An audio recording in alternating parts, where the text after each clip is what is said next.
Realmente ellas pueden descargar la clase y mirarla. Sí, señora, todas las clases están quedando grabadas en la... y se les monta el video. Ah, ok. Con la presentación más pueden ver las preguntas que hicieron los compañeros y cómo interactuaron y todo. Sí, señora. ¿Sí?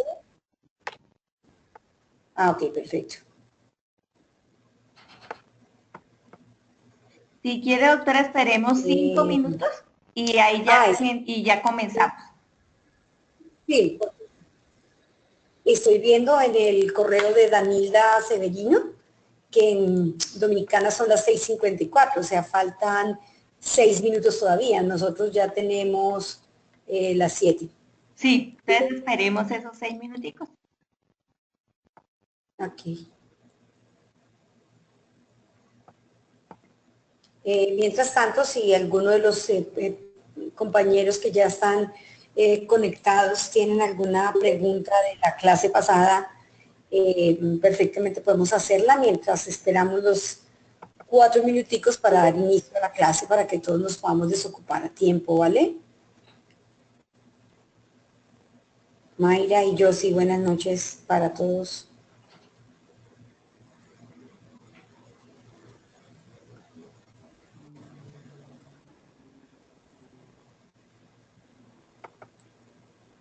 Ok, pienso que quedan 4 minutos. 4 minutos y ya tenemos 18 asistentes muy juiciosos, ¿no? Y mañana les tengo una tarea para mañana, los primeros 18 que llegaron. Mañana, sobre las 2 de la tarde, juega Colombia contra Ecuador. Entonces les voy a solicitar a los 18 participantes que le hagan fuerza a Colombia para ver si clasificamos al Mundial de Rusia.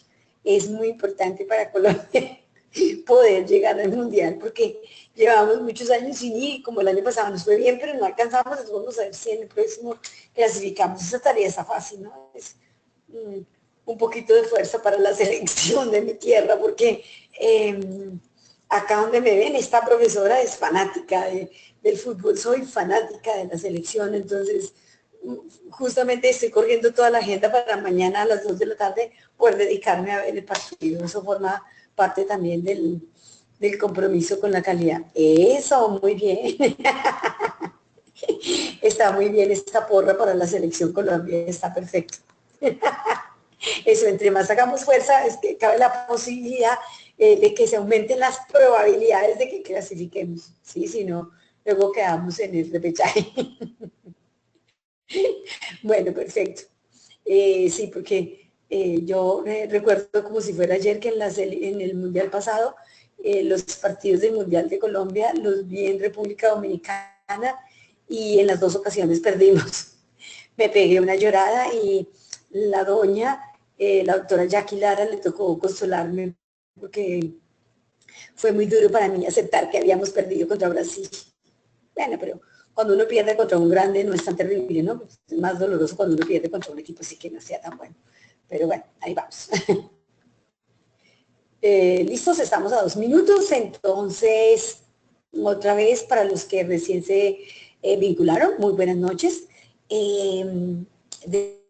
Desde hoy los saludos de Cúcuta, estoy en la frontera con Venezuela, pues ya no estoy en México, gracias a Dios ya llegué a mi casa y hoy vamos a abordar un componente importante de los procesos de medición que es la evaluación del error sistemático. Fíjense que, digamos que para arrancar, volvamos a ponernos como en contexto y decir, cuando nosotros estamos hablando de las especificaciones de desempeño de un proceso de medición, dimensiones que para nosotros son importantes, ¿cierto? La precisión, la veracidad y la exactitud. La precisión se logra cuando nosotros controlamos y minimizamos el error aleatorio. La veracidad se logra cuando nosotros minimizamos la presencia del error sistemático. Si nosotros logramos minimizar tanto el error aleatorio como el error sistemático, vamos a obtener buena precisión y buena veracidad y por lo tanto el error total que cae sobre el resultado es mínimo y por lo tanto se mejora la exactitud. Entonces, lo primero que tenemos que traer aquí en nuestra cabeza es que efectivamente tanto precisión como veracidad, es decir, error aleatorio y error sistemático, son atributos del proceso de medición, mientras que la exactitud es un atributo de el resultado. Es decir, nosotros en el resultado tenemos que ser exactos. ¿Por qué? Porque estamos hablando de una sola medición y la estamos haciendo una sola vez. Mientras que en el proceso de medición, para lograr la exactitud del resultado, tendremos que garantizar la precisión y la veracidad. La noche de hoy nos vamos a concentrar justamente en cómo evaluar de mejor manera esa veracidad, cómo evaluar el error sistemático. Entonces, lo primero que tendremos que decir es, entonces, ¿qué es el error sistemático? Permíteme un segundo porque allá. Me baja. ¿Sí alcanzan, si están viendo la presentación? Ahí ven la presentación. Laura, me perdí. Ahora ahí se ve Laura. la del logo ACG. Sí, pero no me quiere bajar, no me quiere correr la presentación. Doctora. Ya. Ya. Ya, ahí ya me está corriendo. Entonces, inicialmente tendríamos que, perdón, tendríamos que iniciar con definir qué es el error sistemático. El error sistemático, como lo dijimos, es aquel que tiene como característica importante que me aleja del valor verdadero. Tiene como característica fundamental es que es predecible, que es unidireccional. Es ese que nosotros tenemos y es ese sexto sentido para definirlo y es efectivamente cuando ustedes dicen el control está dando más bajito o los resultados de los pacientes están dando más altos, es decir, que tiene un patrón único de comportamiento. Tienen todos los datos un mismo patrón, o los controles están yendo todos hacia arriba, o los controles están todos por abajo de la media, o los resultados de los pacientes todos están dando altos, o los controles de los resultados de los pacientes todos están dando hacia abajo. Por eso cuando miramos en estadística la definición del error sistemático, ustedes ven que dice es aquel que se produce de igual modo, es decir, tiene el mismo patrón de comportamiento en todos los resultados que se arrojan de la magnitud que estamos midiendo. Generalmente, este error sistemático entonces afecta todas las mediciones, es unidireccional y afecta el total de los resultados que están siendo generados en esa misma corrida. Es el antagónico del error aleatorio. Fíjense, el error aleatorio manda el control a lados opuestos de la media, mientras que el error sistemático manda el control del mismo lado de la media. Eso es una característica importante del error sistemático. Matemáticamente, o como definición operacional, el error sistemático es la diferencia que hay entre la media o entre el promedio de una serie de determinaciones frente al valor verdadero. Y esa diferencia que hay entre el promedio de esas mediciones y el valor verdadero es lo que se conoce como el sesgo promedio. Entonces, dicho en otras palabras, el error sistemático me aleja del valor verdadero y su estimación cuantitativa es el sesgo promedio. El sesgo promedio es la estimación cuantitativa del error sistemático, que es lo que afecta la veracidad del proceso de medición. Entonces, mucho cuidado con estas tres definiciones que acabamos de ver, porque justamente sobre esta será la evaluación que tendremos en nuestra semana de la calidad allá en República Dominicana.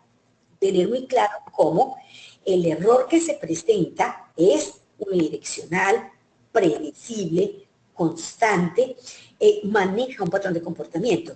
Ese tipo de error se llama error sistemático. El error sistemático de la medición se cuantifica con el sesgo promedio y lo que afecta específicamente es la veracidad del proceso de medición. Matemáticamente, ¿cómo se puede expresar el error sistemático? el error sistemático se puede expresar como la diferencia entre el promedio y el valor verdadero. Quiere decir que yo puedo expresar el error sistemático, bien sea como sesgo en unidades de medida, en donde únicamente establezco la diferencia entre la media y el valor verdadero. O puedo expresar el error sistemático como sesgo promedio en porcentaje, en donde la estimación numérica sería la media mía obtenida de una serie de mediciones menos el valor verdadero sobre el valor verdadero por 100, para poderlo expresar en porcentaje, que es lo que se conoce como el sesgo promedio. Quiero ver si puedo escribir, creo que pluma, yo podría escribir acá. Entonces yo podría decir que la medición del error sistemático es el sesgo promedio. Y ese sesgo promedio, ¿no? Me está quedando un poco feo, pero ustedes me entienden. Ese sesgo promedio se puede dar en unidades de medida, donde simplemente yo hago la media, ¿cierto? La media menos el valor verdadero convencional. Y recuerden que ya hemos dicho, ay, perdón, esto es una C, convencional. ¿Por qué lo llamamos valor verdadero convencional? Porque depende usted a quién le crea, en dónde está el valor verdadero. Entonces, aquí el sesgo está expresado en unidades de medida. Pero ese sesgo también lo puedo expresar en porcentaje. Entonces, en porcentaje simplemente es la media, ¿cierto? Porque por eso hablamos de error sistemático. Se requiere una serie de mediciones, ¿cierto? La media menos el valor verdadero convencional sobre el valor verdadero convencional, y todo esto por 100. Esto es lo que nosotros llamamos el sesgo promedio, y que cuando lo vemos en la literatura inglesa se llama el bias. Bias mean, para los que hablan el inglés fluidamente. ¿Listo? Entonces, eso es importante que lo tengamos claro. El sesgo se mide como la diferencia entre el promedio de una serie de terminaciones y el valor verdadero convencional. Se puede expresar en unidades de medida, donde únicamente es la diferencia, o se puede expresar como porcentaje, donde vamos a obtener la media menos el valor verdadero convencional sobre el valor verdadero convencional por 100. Entonces, miremos, ¿de dónde puedo obtener el promedio? La media de mi control. ¿De dónde puedo obtener el valor verdadero convencional? El valor verdadero convencional está asociado de dónde usted saca la fuente de información. Yo puedo decir, el valor verdadero me lo da el inserto de manufactura que me dice cuál es el valor verdadero asignado a ese material de control. ¿Está bien hecho? Sí, está bien hecho. ¿Puedo obtener el valor verdadero del grupo par? ¿Está bien hecho? Sí, está bien hecho. Si yo tengo un material de control que estoy titulando y del cual no tengo una media, yo puedo decir un sesgo promedio es la diferencia entre la media que yo obtengo del material de control y lo que dice el grupo par, considerando el grupo par como el valor verdadero. Otras corrientes expresan que el verdadero sesgo del método se puede observar es a través de las medidas acumulativas de las pruebas de evaluación externa tipo RM, porcentaje de desvío, que viene en algunos programas de evaluación externo como el RICAS, es decir, que no de todas las herramientas de evaluación externa. Aquí, por ejemplo, en el RICAS viene calculado como RM, porcentaje de desvío, y de ahí ya voy a obtener el sesgo del método, es decir, que no tendría que aplicar ninguna de estas fórmulas. Pero evidentemente, si no todos los laboratorios tienen esta herramienta del RICAS, podrían obtener el porcentaje de sesgo a través de la evaluación externa. Desde luego, se puede obtener a través de la regresión lineal, que ese tema lo vamos a abordar en la semana que estaremos trabajando en República Dominicana.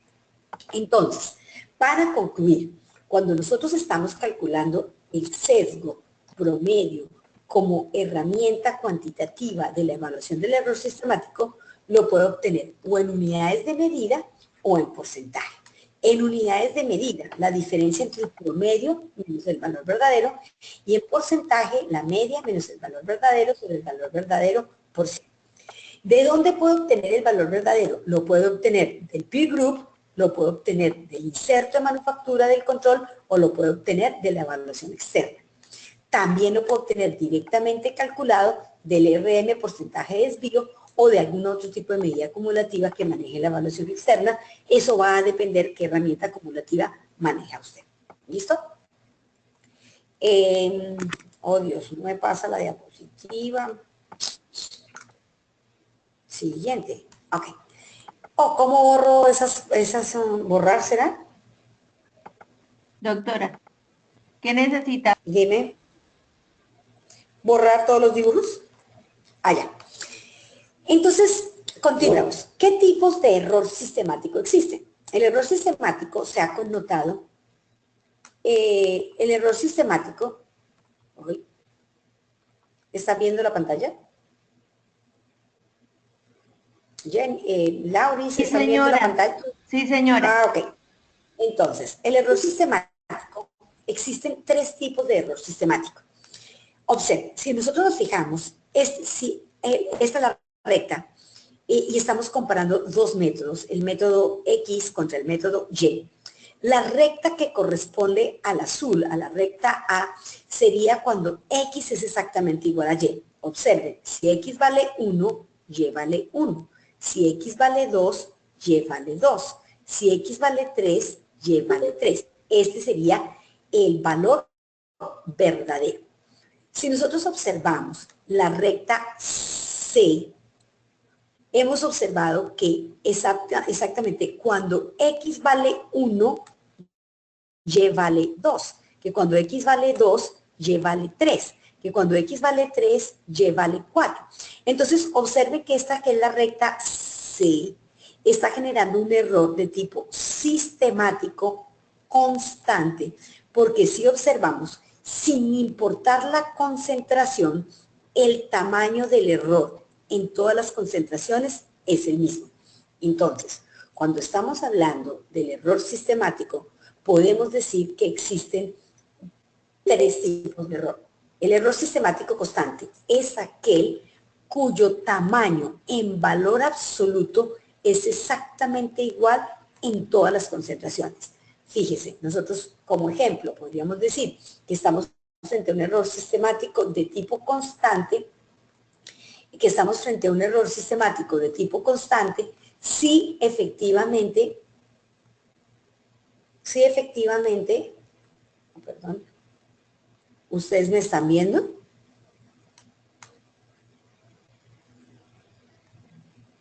Señora, la vemos y vemos la presentación. Ok, perdón. Entonces, ustedes podrían decirme que estamos frente a un error sistemático constante cuando yo les pregunto, bueno, ¿estamos reportando las glucosas más altas? Sí. ¿Cuánto más altas? En valor absoluto, óigase bien, no en porcentaje. El paciente que tiene 80, le reportamos 90. Al paciente que tiene 100, le reportamos 110. Y al paciente que tiene 300, le reportamos 310 miligramos. Es decir, que en todas las concentraciones, sean bajas, normales o altas, siempre tenemos el mismo tamaño del error en valor absoluto. Eso es lo que corresponde a esta recta, a la recta C, la que me diagrama lo que sería el error sistemático constante, siendo el valor verdadero convencional la recta A. Existe otro tipo de error sistemático que se conoce como el error sistemático proporcional. Ese error sistemático proporcional es aquel que se va incrementando a medida que cambia la concentración. Y justamente es el que me describe la recta V. Observen cómo en estas concentraciones bajas, este es el tamaño del error. Pero si nos vamos acá sobre las concentraciones de 3, miren el tamaño del error, cuánto ha crecido. Y miren si me voy acá en las concentraciones de 4, siendo A el valor verdadero, ya el tamaño del error es mucho mayor. Es decir, en donde el error se incrementa como cambia la concentración. bien sea que se incremente hacia arriba, error sistemático proporcional positivo, o bien sea porque se aumenta el error, pero porque recupero cada vez más bajito, error sistemático proporcional de tipo negativo. Entonces, esos son los casos, por ejemplo, en que los médicos nos dicen a nosotros, doctora, tengo dificultad con sus TSHs, pero con las TSHs altas, yo los otros pacientes los veo bien. O, por ejemplo, tengo problemas con sus plaquetas, pero es con las plaquetas en concentraciones bajitas, en las demás las veo bien. Es decir, que hay un error que es proporcional a la concentración del analito. En ese caso estamos hablando de error sistemático proporcional. Acá, perdón, este B es error sistemático proporcional, B. La letra C corresponde al error sistemático constante. Y miremos esta recta que es la letra D. La letra D, perdón. Observen. Las porciones bajas, las damos, las bajas y normales más bajas. Y las altas más altas. Fíjense que esto sería lo que pasaría en una gráfica de control de calidad interno, donde diríamos el control normal o el bajito se me fue por arriba. Me está dando bajito y el lo bajito me está dando por arriba. A eso se conoce como error sistemático mixto. Significa que ese error sistemático mixto está viciado por un movimiento. Entonces hago un ajuste para hacer esta parte del error. O si tomo una acción para reducir el error en la parte alta de la curva, aumento el error en la parte baja. Entonces, veamos que puede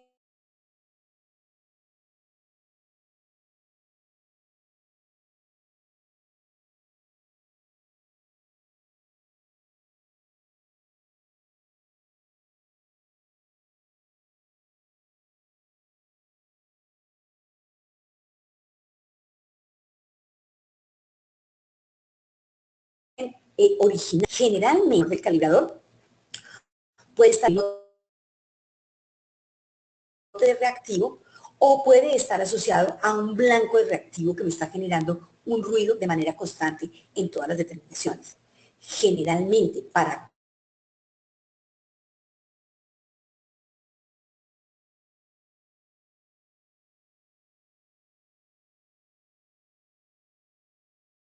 corregir de calibración, corrige, cambia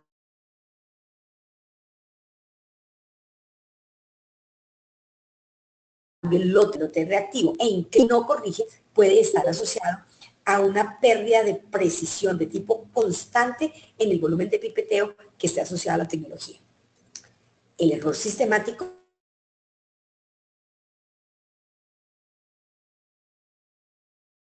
de tipo V, el error Doctora Albacé, aumenta a medida que aumenta. Sí. Doctora, ¿cómo está su conexión? Es que a rato se le corta. Sí, te escucho. Mi conexión dice que está bien. ¿Sí? Pues tiene... Ah, bueno, doctora. Se puede ver. Sí, señora. Ok. Entonces, el error sistemático de tipo proporcional, que es el error sistemático de tipo proporcional, generalmente lo que produce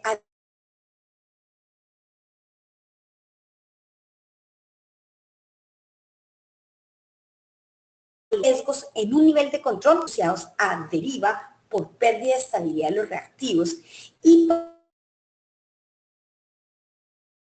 para incrementar la frecuencia de calibración. Entonces, fíjese, frente al error sistemático constante, generalmente está asociado al calibrador y debo cambiar el material de calibrador.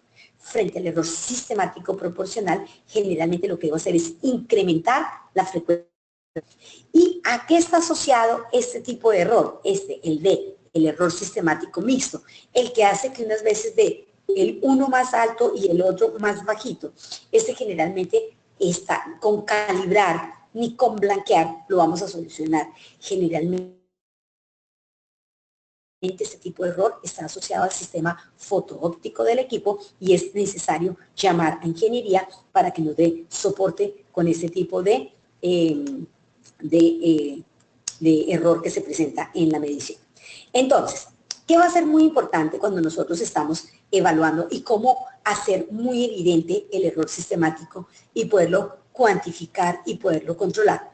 La herramienta por excelencia para evaluar el error sistemático es la comparación interlaboratorios, es decir, lo que se conoce como el peer group o la evaluación del grupo par. ¿En qué consiste un peer group o una comparación interlaboratorios? Esto es un programa de aseguramiento de la calidad, ¿cierto?, que permite evaluar en primera instancia la utilidad de este programa es que me permite evaluar la reproducibilidad, es decir, me permite ver si mis resultados son reproducibles con aquellos otros laboratorios que comparten las mismas características de metrología que tiene mi laboratorio, es decir, mi mismo equipo, mi mismo método y mis mismas unidades de medida. Wilma me dice que se interrumpe mucho y no es fácil la conexión. No sé si moverme al primer piso de esta edificación mejore la conexión, ¿será? Sí. ¿Será? Bueno, voy a ir caminando. Voy a ir caminando. A ver si al primer piso del hotel, que es donde están todos los conectores, todas las, ¿cómo se llama? Los puntos de la red inalámbrica, a ver si ahí se mejora la conexión. ¿Todavía me están siguiendo? Sí, señora, ya se le escucha mejor. Sí, espérense, Sí. voy a bajar a la zona VIP. One second, porque es que ya les dije que estoy un poco lejos y me puedo matar acá por estas escaleras mientras las bajo. Denme un segundo. Ya voy por el segundo piso, no teman. Ay, se me quedó el teléfono. Bueno, no importa. Cualquier cosa ustedes me avisan ahí por la conexión. ¿Se oye mejor ahí? Señora. Esperen. Sí, ya voy llegando al primer piso. Espérame, ubico la sala de negocios. Debe ser la sala de negocios. Creo que por acá se oye mejor el Sí, sonido. señora, se escucha mejor. ¿Sí? Sí, señora. Ok. ¿Ahí me siguen viendo? Señora. ¿Sí? Sí, señora. ¿Sí? Ahí. Sí, señora. Entonces, finalmente lo que nosotros debemos tener la claridad es que la mejor herramienta para evaluar el error sistemático es la comparación peer group o la comparación en tiempo real. ¿Cuál es la utilidad realmente de esta estructura evaluativa que se llama o que se conoce como comparación interlaboratorios? Es que es la herramienta que con mayor precisión me permite evaluar la reproducibilidad y la veracidad. ¿Y cómo hace esa evaluación? Mediante una evaluación externa del control de calidad interno. Pero tenemos que ser claros, sigue siendo control de calidad interno. Y que una de las utilidades de esta herramienta es que justamente me compare en tiempo real y me compare contra el grupo par. ¿Por qué es tan importante esta herramienta en tiempo real? Porque realmente si me está buscando evaluar la veracidad, errores sistemáticos en el proceso de medición, pues lo ideal es que yo tenga la información de primera mano para saber si es que estoy teniendo un problema con el reactivo actual o con qué materiales o con el calibrador o si realmente la prueba de evaluación que enviar la evaluación externa pues antes de liberar los resultados de los pacientes. Aquí dice conexión lenta. ¿Ustedes ven ese letrero?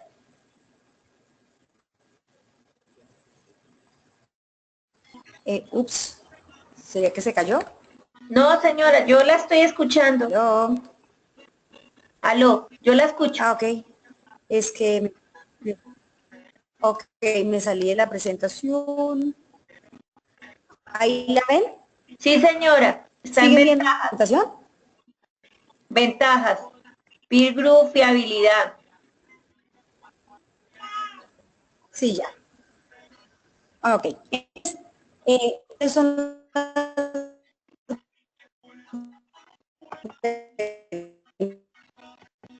ventajas, cierto? De las ventajas, recuerden que la precisión intermedia y la repetibilidad luego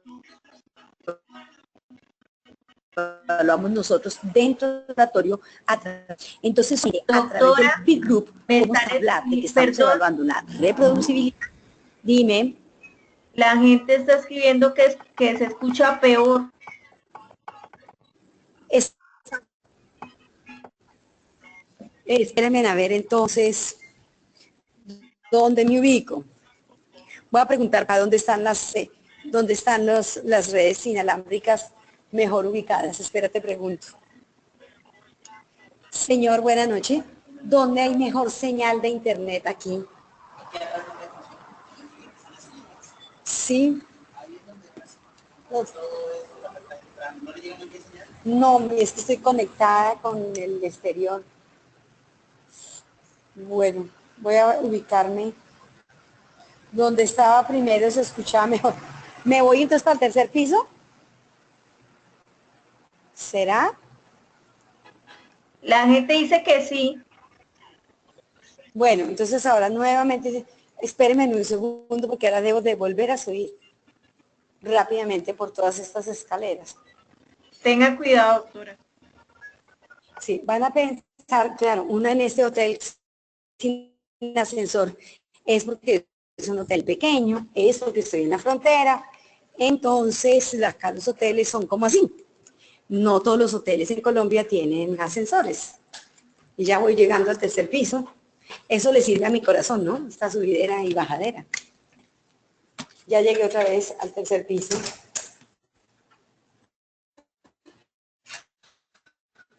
Oh, por Dios. Luces. ¿Cómo me oyen ahí? Mejor, ¿Aló? mejor, la escuchamos mejor. ¿Ya me Mejor. Sí, mejor, bueno.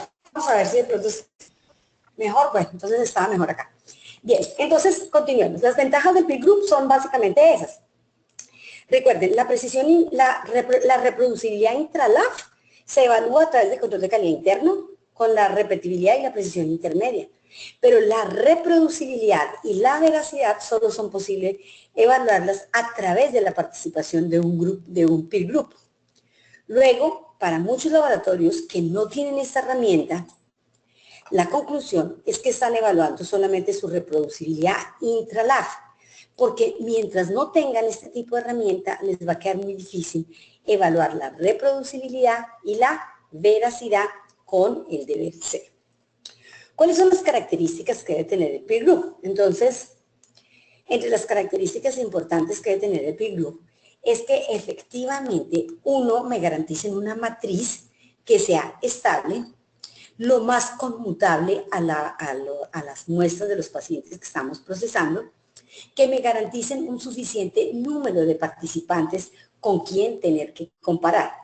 Recuerden, la conmutabilidad es la característica que tiene el material de control de ser lo más parecido a las muestras de los pacientes que estamos titulando.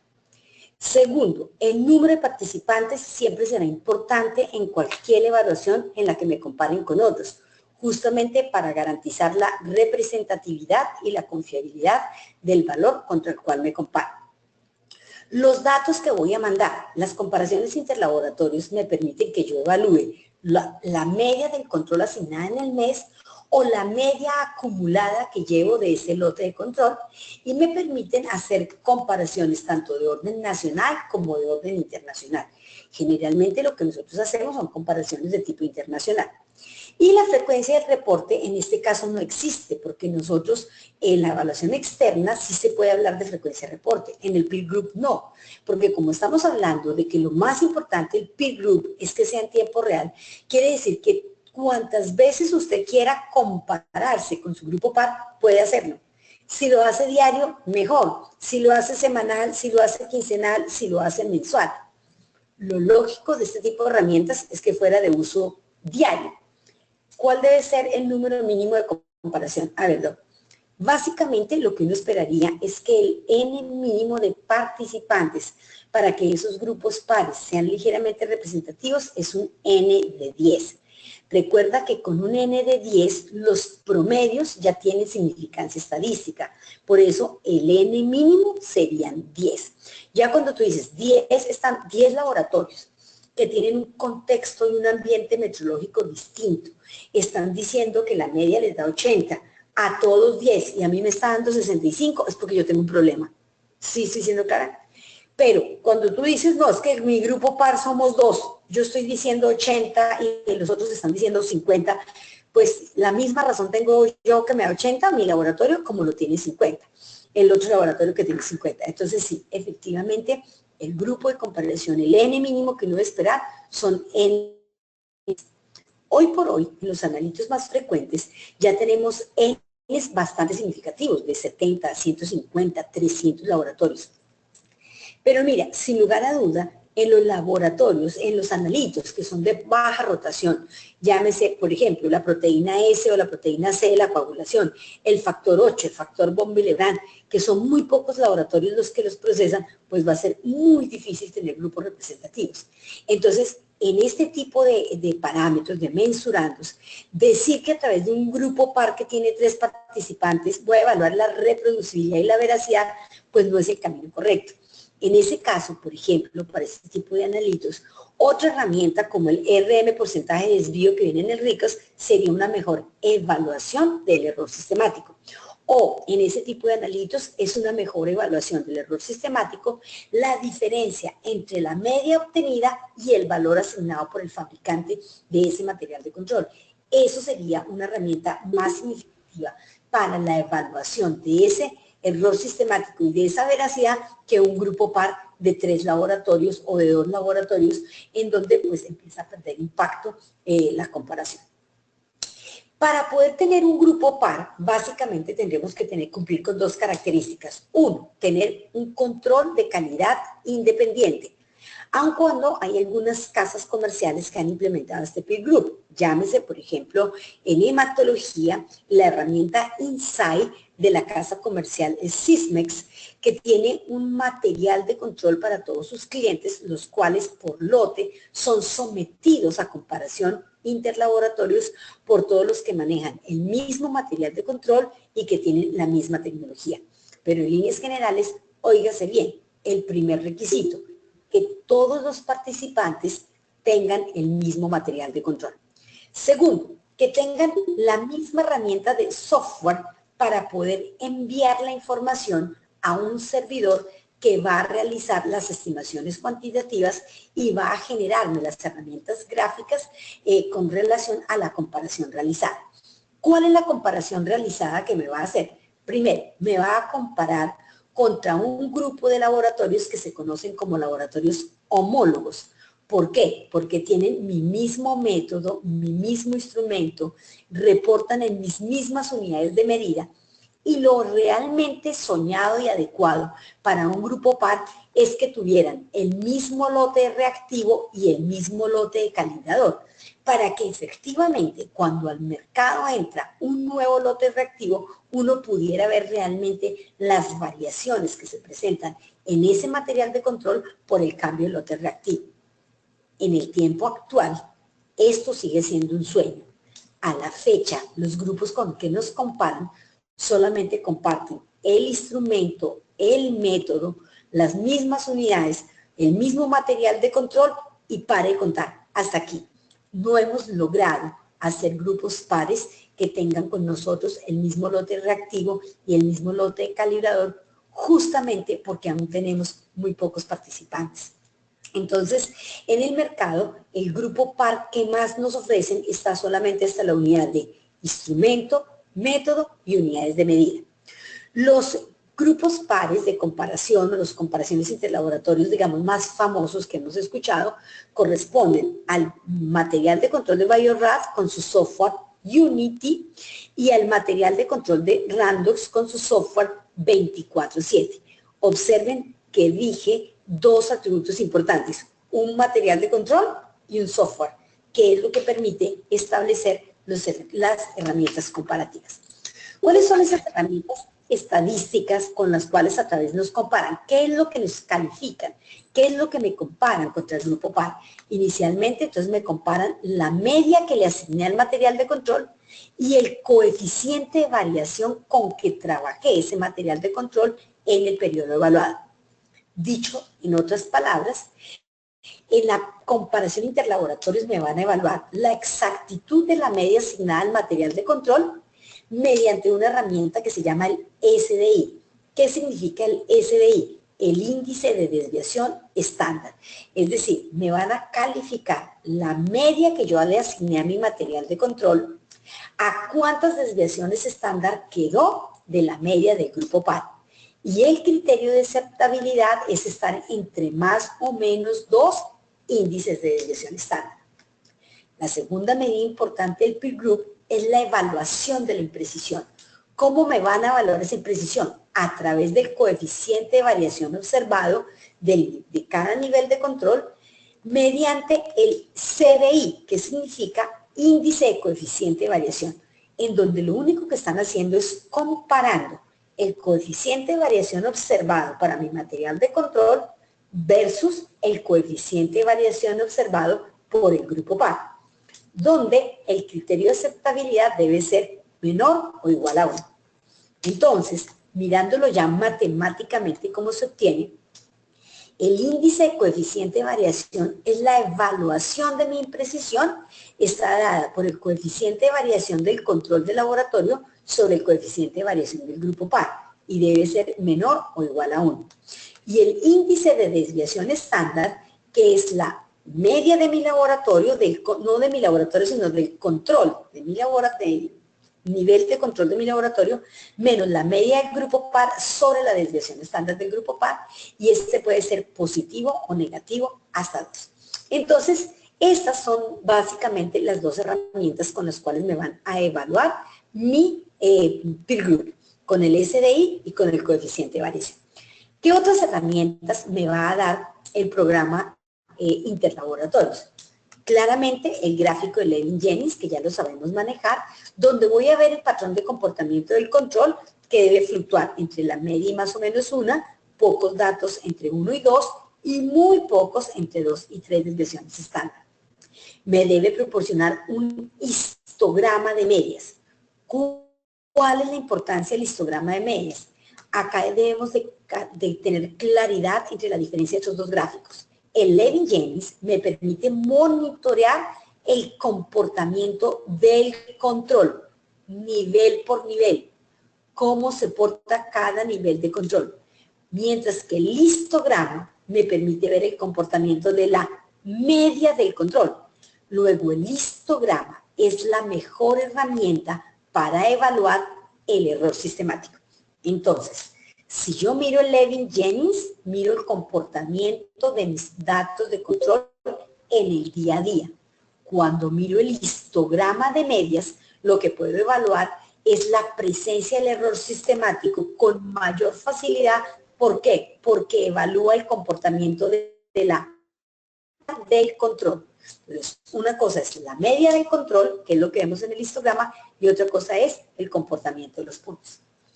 Adicionalmente, el graficador, los peer group, la comparación interlaboratorios, me proporciona otro gráfico que se conoce como el gráfico de Jouden-Plot o gráfico de convergencia bidireccional. ¿Por qué convergencia bidireccional? Porque en un solo gráfico evalúo dos dimensiones. Observen, en el gráfico, en el eje vertical, grafico el SDI, el índice de desviación estándar, mientras que en el eje horizontal grafico el CBI, mi índice de coeficiente de variación, que ya obtuvimos, ya sabemos cómo se calcula. Y este punto corresponde a mi desempeño cuando intercepto mi índice de desviación estándar versus mi CBI, mi índice de coeficiente de variación. Entonces, observemos el gráfico. Mi SDI puede ser positivo hasta más 2 desviaciones estándar, más 1, más 1,5, más 2. O puede ser negativo, menos 1, menos 1,5, menos 2. Es decir, que mi media puede estar por arriba o por abajo de la media del grupo par hasta más 2 o hasta menos 2 desviaciones estándar, mientras que mi coeficiente de variación, si es exactamente igual al del grupo par, debe ser menor a 1. Entonces, unimos los unos, los 1,5 y los 2 para obtener 3 cuadrantes de desempeño: deseable, aceptable e incierto. Entonces, miren, si nosotros entendemos bien el gráfico de Schadenplot, si usted se desplaza muy hacia arriba o muy hacia abajo, está teniendo problemas de exactitud. Si me desplazo hacia la derecha, estoy teniendo problemas de imprecisión. Cuando estoy en este cuadrante, estoy siendo preciso y exacto. A medida que me alejo hacia arriba o hacia abajo, estoy perdiendo exactitud. Y a medida que el punto se desplaza hacia la derecha, es porque el método de ensayo está perdiendo precisión. El gráfico de Levin-Jennings, que ya lo tenemos claro, la media, más 1, más 2, más 3 desviaciones, menos 1, menos 2, menos 3 desviaciones. Mi gráfico de Jouden, más una desviación 1, 5 y 2, menos 1, menos 1, 5 y 2, el CDI hasta 1, 1, 5 y 2. Deseable, aceptable, zona gris. Y siempre en los peer group me van a dar el estadístico con el cual estoy siendo comparado.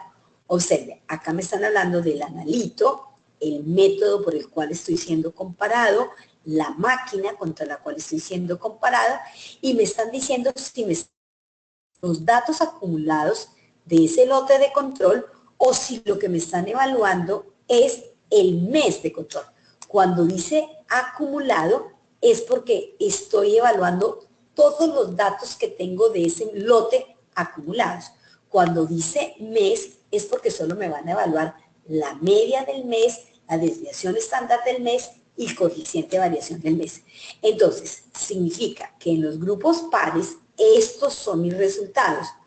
Mis datos acumulados, mis resultados acumulados, la media acumulada, mi desviación estándar acumulado y mi coeficiente de variación. Los datos aquí al lado izquierdo corresponden al grupo de comparación. Mis resultados, mi media, mi desviación y mi coeficiente. ¿Y cuántos laboratorios son? Son 14 laboratorios participantes que han enviado 1.384 resultados para este nivel de control, que es un nivel normal, donde la media del grupo de comparación es 2,29, la desviación 0,11 y el coeficiente 4,9. Mi media es 2,2, mi desviación 0,03 y mi coeficiente 1,3. Estos son los resultados de mi desempeño. El SDI, la exactitud de mi media en desviaciones estándar. El CDI, mi índice de coeficiente de variación. ¿Alguien me quiere hablar? Ok. Mi exactitud, cuando me dice menos 0,11, es que quedé por abajo de la media del grupo par a 0,11 desviaciones estándar. Mi CBI quiere decir que dividieron el coeficiente dividido el coeficiente del grupo par y se obtuvo un coeficiente de 0,27. Cuando yo intercepto estos dos puntos, CBI 0,27, SDI menos 0,11, obtengo este punto que significa que soy muy preciso y muy exacto en este material de control. Igual medida sucede aquí. Observen, SDI negativo hacia abajo, menos 0,28, CBI 0,1. Preciso y exacto en el desempeño acumulado de este material de control. ¿Qué es muy importante, doctores? Que nosotros aprendamos a evaluar todos estos gráficos en conjunto. Es decir, que yo evalúe mi Levin-Jennings de mis dos niveles, mis gráficos de Jordan-Plot, que es donde están haciendo mi comparación en tiempo real con los grupos pares, y desde luego mi evaluación externa. Esta sinergia de evaluar las tres herramientas en conjunto es la que vamos a trabajar trabajando en vivo y en directo en Santo Domingo. Observen los tres gráficos. Acá, tres niveles de control, a un SDI, el nivel 1, a 1.2, 1.3, el SDI del nivel 2, y el SDI del nivel 3 a 1.5. Entonces observen que en los tres niveles estamos teniendo un comportamiento sistemático, siempre hacia arriba, a un SDI en tiempo real. Esto sería lo que yo tendría que automáticamente comparar con la evaluación externa para ver si realmente me está mostrando este mismo patrón de comportamiento. Entonces, con mis estudiantes que me han seguido, y a ver si lo entendimos, miremos este gráfico que es el gráfico A. Observen este punto, el que estoy señalando. Quiero que me digan si corresponde a cuál de estas tres aseveraciones. A, es preciso pero inexacto hacia arriba. B, B, es impreciso pero exacto. O C, es preciso pero inexacto hacia abajo. ¿Qué opinan? Estamos calificando este punto. ¿Cómo lo ven? Preciso pero inexacto hacia arriba, preciso pero inexacto hacia abajo, o impreciso pero exacto. ¿Quién se anima? ¿Quién se anima? Contésteme. Preciso pero inexacto. ¿Quién me contestó? Teresa. Teresa, muy bien. Es preciso porque estoy dentro del 1, ¿cierto? Pero es muy inexacto. ¿Hacia arriba o hacia abajo? Hacia arriba. Muy bien, es preciso, pero inexacto. Significa que efectivamente estaremos manejando el material de control con un coeficiente de variación muy pequeño, pero la media que le tenemos asignada a ese material de control es una media demasiado alta, muy alta frente al grupo par. Muy bien, ahora, ¿quién se anima con el siguiente gráfico? Aquí está, punto que estoy señalando. ¿Cómo está ese gráfico? Preciso y exacto, impreciso pero inexacto, exacto pero impreciso. ¿Cómo lo ven? Impreciso, pero exacto. Pero impreciso. Escríbame, a ver, escríbame. Juan José hoy no me ha contestado. ¿Cómo ven ese punto? Está exacto pero impreciso. Exactamente, está impreciso pero exacto. Quiere decir que la media que le asigné al material de control es muy cercana a la del grupo par, pero el coeficiente de variación que debo estar manejando debe ser un coeficiente de variación muy alto, que me hace ser más impreciso que el grupo par, pero la media que le estoy asignando al material es muy cercana al valor verdadero.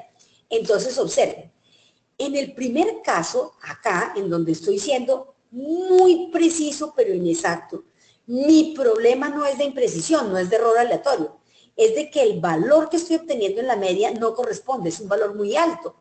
Luego tendré que cambiar el calibrador o verificar con qué estoy calibrando para hacer que este punto baje. En este caso, el valor que estoy obteniendo es un valor verdadero, no es un tema de calibración. El tema es que fluctúo mucho y por eso estoy tan impreciso. Entonces tendré que monitorear todas las variables de error aleatorio, manejo de reactivos, peteo, todo ese tema. ¿Listo? Ahora, ¿quién se anima aquí con este punto? ¿Cómo lo ven? Preciso pero inexacto hacia abajo. ¿Lo ven preciso? ¿Está preciso? ¿Este tercero? Sí. Pero inexacto hacia abajo. ¿Está inexacto? Sí, estamos de acuerdo, está hacia abajo. Impreciso. Está preciso. Sí. Impreciso, impreciso. Inexacto.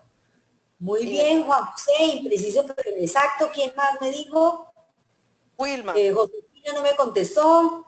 Eloísa, muy bien, Wilma. impreciso e inexacto. Wilma, muy bien, impreciso e inexacto. Teresa, exacto. Entonces, a ver, anímese. Si estoy impreciso e inexacto, ¿qué haríamos? Escríbame qué haríamos, qué sugieren de acción correctiva, mis maestrantes. ¿Qué me sugieren? Impreciso e inexacto. La doctora Clady no está por ahí, que no la he visto. Bueno, Alba, en mi caso yo primero verificaría mi calibrador, verificaría qué pasa con mi instrumento y también el material de control. Ajá. Exacto. Entonces, primero, tendríamos que, porque como tenemos las dos fuentes de error activas, tanto la imprecisión como la veracidad y la exactitud, tendríamos uno que monitorear todas las fuentes que generen variación. Cómo estoy haciendo la reconstitución del material de calibración, la reconstitución del material de control, cómo está el equipo haciendo los pipeteos, si hay que hacer una verificación de pipeteo del analizador, hay que hacerla, si hay que cambiar de material de calibración, buscaríamos, fíjense, como aquí me estoy yendo hacia abajo, podría buscar un material de calibración de una concentración más alta. En este caso, como me estoy yendo hacia arriba, buscaría un material de calibración de concentración más bajo. Muy bien. Miremos el último. ¿Qué opinan? ¿Cómo estoy en este punto? Preciso y exacto. Preciso y exacto. Preciso y exacto. Muy bien. Preciso y exacto. Pero perfecto, ¿cierto? Estoy dando en el blanco. Quiere decir que está dando el mismo valor de la media y está dando el mismo coeficiente del grupo par. Generalmente cuando esto ocurre, mis queridos doctores, es porque lo están comparando contra usted mismo. Su grupo par es usted. Número de participantes, 1. Entonces, cuando muy bonito, ¿cierto? Entonces muchas veces uno, uy, ¿no? Qué precisión, qué exactitud. No, mentiras, es que está siendo comparado contra usted mismo. Entonces, miren, mis queridos maestrantes, este era básicamente el ejercicio que teníamos que ver hoy. Realmente cómo el Jordan Plot es una herramienta muy útil que en una simple vista, si uno entiende el gráfico, rápidamente puede saber cuál es el problema que está afectando la medición. Entonces, me está afectando en el gráfico 1 la exactitud, me está afectando la imprecisión, me están afectando en este gráfico las dos variables, estoy siendo impreciso e inexacto. Y aquí estoy perdiendo el tiempo con la comparación, me están comparando conmigo mismo. Eso es como si yo me miro al espejo, pues yo me miro al espejo, yo sola contra yo sola y yo me veo bella, yo me miro al espejo y yo veo que no he cambiado, estoy divina. Entonces, si el grupo par, si ustedes ven estas desempeños en el grupo par, convénzase que está siendo comparado contra usted mismo. Observemos la importancia para finalizar, de lo que es el histograma de medias. Miren cómo el histograma lo que me permite ver es el comportamiento de la media del control. Muy probablemente este comportamiento, cuando se mira el gráfico de Levin-Jennings, no se vea. Pero yo sé aquí puedo decir perfectamente que en el nivel alto de este analito estoy teniendo un sesgo negativo y llevo sistemáticamente desde el mes de julio hacia abajo. Si se dan cuenta, en los dos niveles de control, siendo más evidente en esta concentración. Luego, muy probablemente, estoy frente a un error sistemático ¿de qué tipo? ¿Constante o proporcional? ¿Quién se anima? ¿Constante o proporcional? Anímense. Proporcional. Muy bien, proporcional. Porque Si afecta los dos niveles, es constante. fíjate, te está afectando del mismo lado porque los dos están hacia abajo. Pero pareciera que el tamaño del error fuera más grande en el nivel 2 que en el nivel 1. Es decir, como si el sesgo fuera mayor en esta concentración que en esta. Mira el tamaño de las barras en el nivel 1, mira el tamaño de las barras en el nivel 2. Mira que aquí es más grande. Acá parece que ya hicieron una intervención. Pero el control me venía diciendo que los dos niveles me estaba yendo hacia abajo. pero era más fuerte el tamaño del error en esta concentración. Entonces, muy probablemente estoy frente a un error sistemático de tipo proporcional. ¿Cuál sería la intervención que ustedes me sugieren? ¿Cambio el calibrador o incremento la frecuencia de calibración? Incremento la frecuencia de calibración. Muy bien, muy Teresa, pero estás volando. Teresa, desde ahora va a ser Teresa Westberg. Muy bien. Incremento la frecuencia de calibración. Cuando uno empieza a ver que está frente a un error sistemático proporcional, inicialmente, para intervenirlo, debe incrementar la frecuencia de calibración. Miren este comportamiento, es muy parecido, pero fíjense que aquí fluctúa. La media está hacia abajo, sube, sube, baja, baja. Pero hay movimientos de la media. No podríamos decir que estamos frente a errores sistemáticos ni frente a sesgos que requieran de algún tipo de intervención. Y fíjese que la media jamás se ha movido más de 1.5 desviaciones estándar. Ojo, cuando en el histograma de medias veamos, por ejemplo, este desplazamiento, mírenlo acá, que es mayor de 1.5 desviaciones estándar, aquí debimos habernos preocupado en el mes de julio, porque en esta concentración, miren cómo cambió el tamaño del error. En la parte baja, estamos todos mirando el mes de marzo, en la parte baja, la media en marzo, en el nivel 1, estaba hacia abajo. En el nivel 2, que es de mayor concentración, alcanzó una desviación estándar hacia abajo. Y en el nivel 3, que es de mayor concentración, alcanzamos 2 desviaciones estándar hacia abajo. ¿Qué tipo de error se presentó en marzo? Error sistemático negativo. ¿De qué tipo?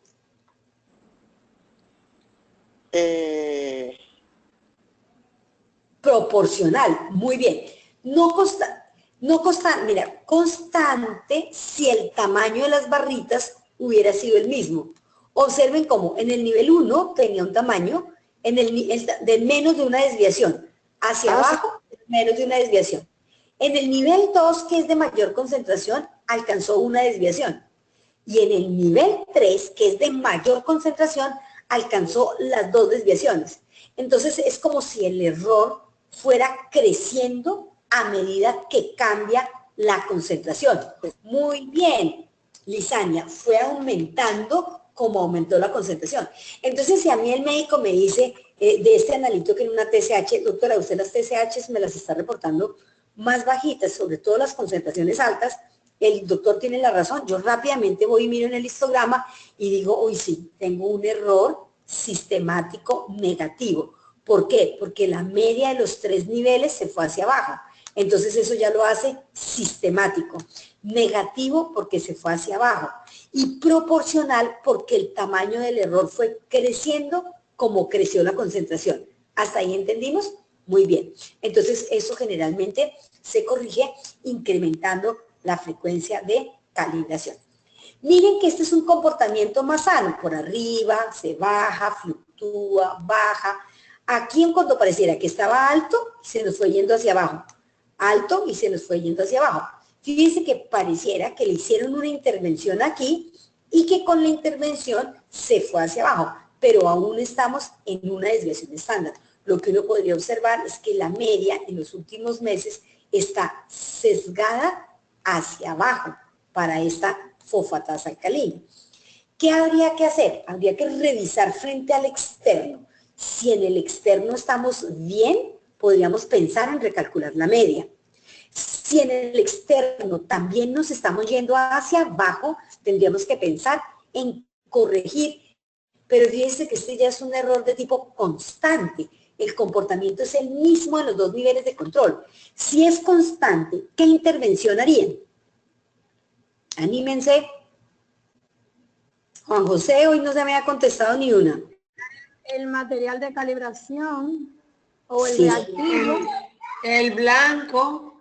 Podríamos pensar, un blanco reactivo, a ver si mejora ese tema. Un lote nuevo de reactivo, un lote nuevo de calibrador.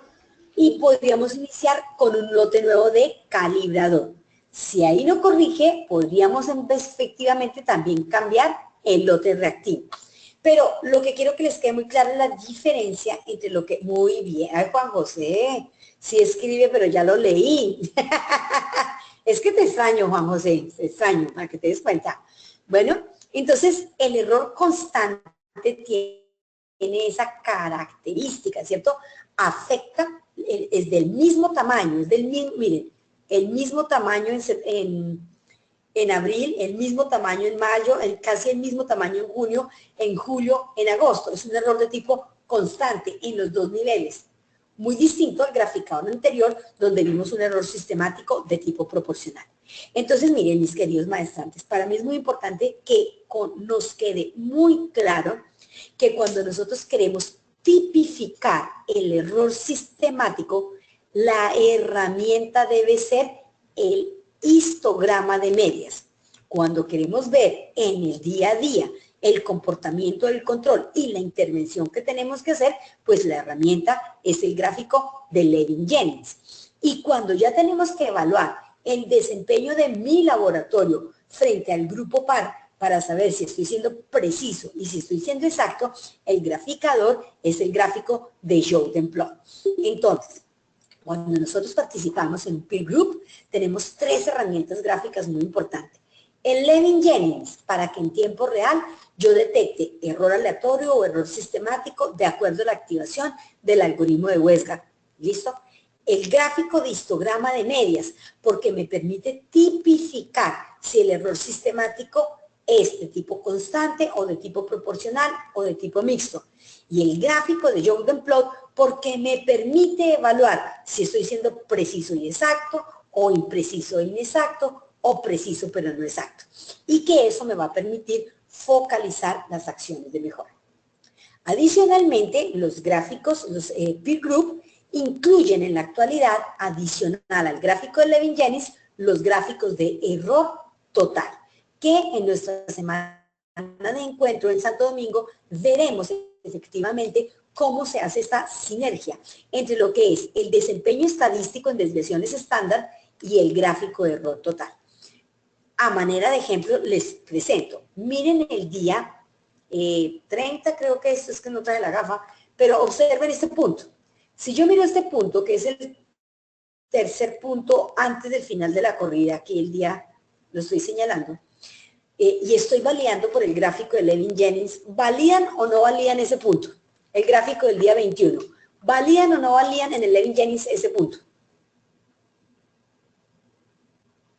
¿Valían? Sí, muy bien, Luz, está bien, perfecto. Sí, sí. Teresa, sí, Ramona, se valida. Hoy entré a una desviación, hoy con ayer no hay nada, hoy con ayer no hay nada. Quiere decir que yo podría validar esta corrida.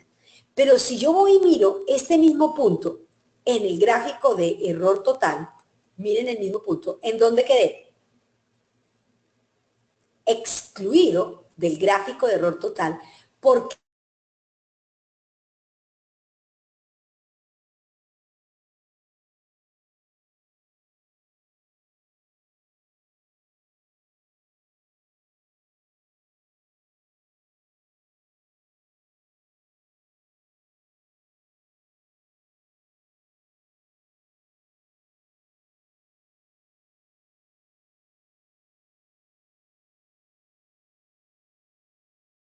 se está saliendo de la meta de calidad permitida.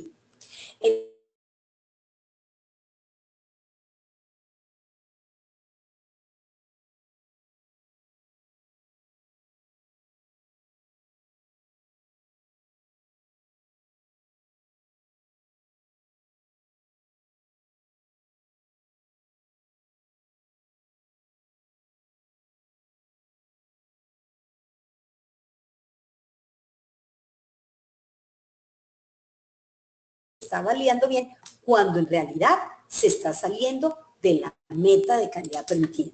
Entonces miren cómo en la época mía del Paleozoico uno solamente tenía esta herramienta para validar el gráfico de Levin-Jennings.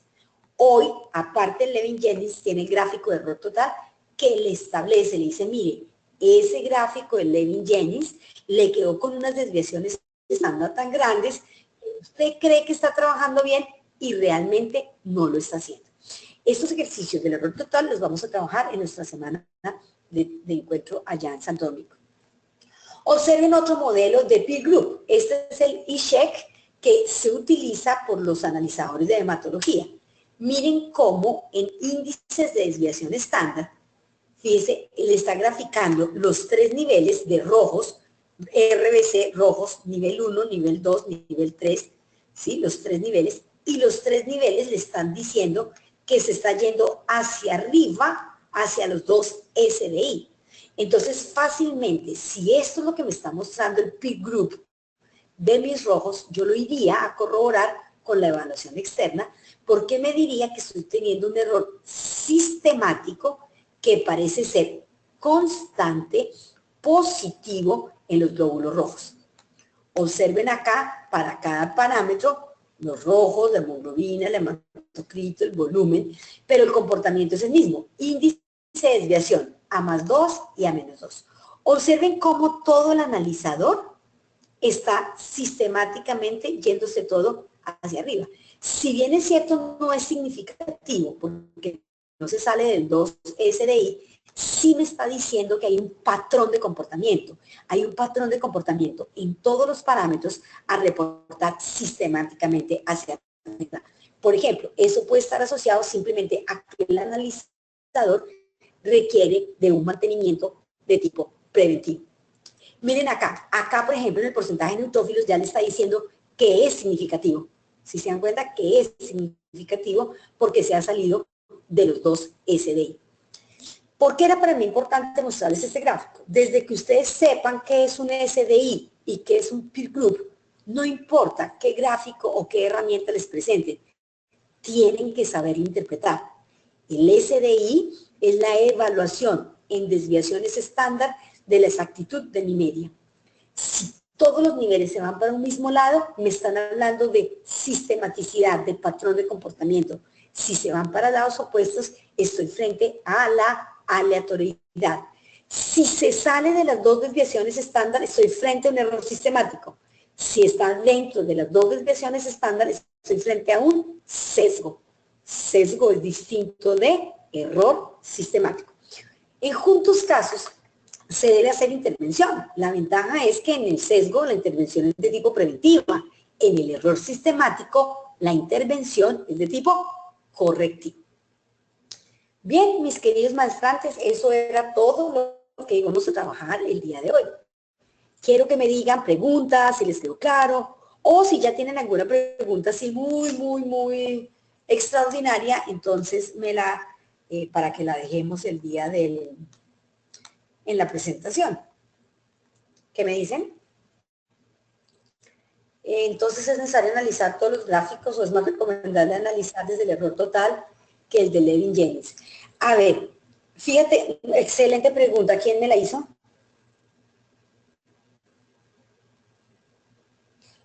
Irma, es perfecto, mira.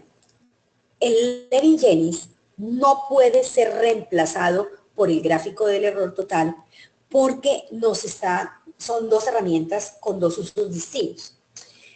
El Levin-Jennings evalúa la estabilidad del proceso de medición y te dice si estás frente a un error aleatorio o frente a un error sistemático. El gráfico del error total te muestra si ese error aleatorio o si ese error sistemático es significativo. Me explico. En el Levin-Jennings yo puedo tener una regla 1-3S y te está diciendo está frente a un error aleatorio. Revise frente al proceso de medición todas las fuentes de variación. Pero si estoy dentro del error total, yo puedo liberar los resultados, pero eso no significa que no haga acción correctiva sobre el proceso de medición. Si estoy siendo clara, me dice, mire, la variación que se observa por el error aleatorio aún no es significativo, está dentro de la especificación, pero está en error aleatorio, usted tiene que corregirlo. Muy distinto que se activa la regla de error aleatorio, 1-3S, y está fuera de la especificación, no puede liberar ningún resultado, porque aparte de que está en error aleatorio, la variación generada por ese error aleatorio sobre el resultado es significativa porque se sale de la meta de calidad. Entonces, el gráfico de Levin-Jennings y el gráfico del error total son complementarios. El uno no excluye al otro.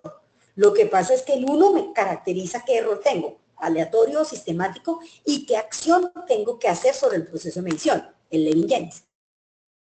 Mientras que el gráfico del error total me muestra si la variación generada por el error aleatorio o por el error sistemático es significativa o no. ¿Listo? ¿Alguna otra pregunta? ¿Sí te quedó claro, Irma, la pregunta? Perfecto. Entonces, miren, no quiero que... no, es que como en el error total, tengo activadas todas las reglas, pero como los datos están dentro del error total, yo liberé todos los pacientes sin hacer nada. Ojo, no. El gráfico del error total lo único que me dice es si la variación es significativa o no. Lógico, me minimiza costos porque me evita reprocesos. Pero si se activa regla de Westgard, así está dentro del error total permitido, hay que intervenir el método. Juan José, gracias a ti por ser tan cumplido y tan asistente y tan participativo. Cleidy, gracias. Cristian Polanco, gracias. Buenas noches. ¿Alguna otra pregunta? Gracias y buenas noches. Muy bien, Josefina, Zuleima, Gina, muy bien. Gracias a ustedes por haber venido. Nos vemos. Laura, por ahí vi una pregunta que no la alcancé a leer. Que gane Colombia. Acuérdense que les dejé tarea para mañana. Muy bien, sí señor. Doctora, A las 2 de la tarde. Alma pregunta si utilizo los datos del inserto y mi media producida se mantiene pegadita a las medias, ¿debe rechazar la corrida? ¿Cómo fue la pregunta? Si utilizo los datos del inserto y mi media producida se mantiene pegadita de las medias, ¿debe rechazar la corrida? No entiendo la pregunta, mi Lauris. No, porque si yo tengo... Doctora Alma, si usted quiere puede habilitar el micrófono y puede hablar. Doctora Alma, habilite su micrófono y me pregunta.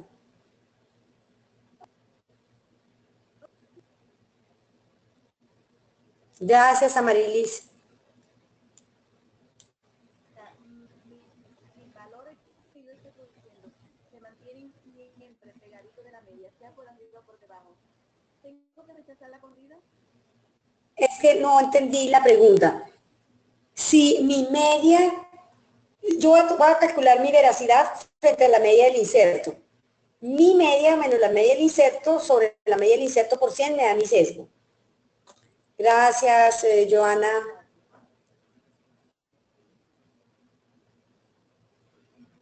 Doctora, o sea, yo creería que está como diciendo que si mi media está muy pegadita a la del inserto, yo debo rechazar la corrida. Yo digo que no. O sea, no, tampoco la entiendo. Nancy ya se fue, chao Nancy, Jennifer, buenas noches, gracias. No, Alma es la autora que me está preguntando. Alma, la doctora Alma. Creo que ya se fue. Doctora Alma, como estamos la otra semana, en mayo estamos en Santo Domingo resolvemos esa duda, ¿vale? Porque no tengo la claridad de qué es lo que me estás preguntando, ¿bueno?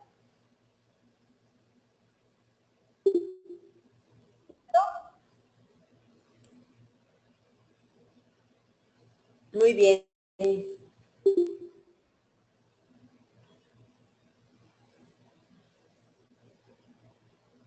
¿Listos? Laura, entonces buenas noches para todos. Laura, muchísimas gracias, descansa, cuida a la bebé mucho, por favor. Y para todos, Gracias. nos vemos, ¿cuándo, Laura? El miércoles nos volvemos a ver a la misma hora. Miércoles a la Sí, señora. misma hora. ¿El tema será? Estimación ¿El del tema es error cuál? total.